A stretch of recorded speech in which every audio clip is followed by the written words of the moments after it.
சிவசங்கருக்கு summon. 23 லட்சம் மோசடி புகார். உதவியாளர் கைது. அடுத்தது யார்? முன்னாள் திமுக அமைச்சர் சிவசங்கர் பண்ண தில்லுமுள்ளு கூத்து தற்போது வெளிச்சத்திற்கு வந்திருக்கு. அது என்ன தில்லுமுள்ளு அப்படின்றத நம்ம ஜெம் தொலைக்காட்சி மூலம் விரிவா பார்க்கலாம்.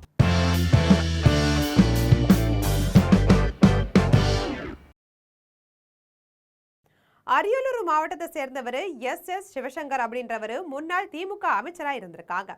இவர் 2021, 2026 காலகட்டத்தில் தமிழ்நாடு அமைச்சரவையில போக்குவரத்து துறை அமைச்சரா பணியாற்றினாங்க. இவர் போக்குவரத்து துறை அமைச்சராக இருந்த காலகட்டத்தில் அரசு பேருந்து சேவைகளை மேம்படுத்துதலும், புதிய பேருந்துகள் கொள்முதல் மற்றும் அறிமுகம், மின்சார பேருந்து திட்டங்களை முன்னெடுத்தல், போக்குவரத்து கழகங்களில் பணியாளர் நியமனம், உள்கட்டமைப்பு மேம்பாடு உள்ளிட்ட நடவடிக்கைகளில் ஈடுபட்டிருக்காரு.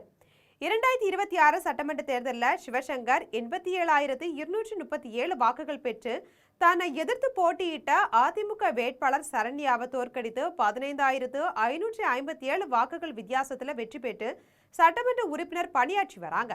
2026 தேர்தல் வேட்பு மனுவில் தாக்கல் செய்யப்பட்ட சுய அறிவிப்பின்படி மொத்த சொத்து சுமார் 18.18 கோடியாகும்.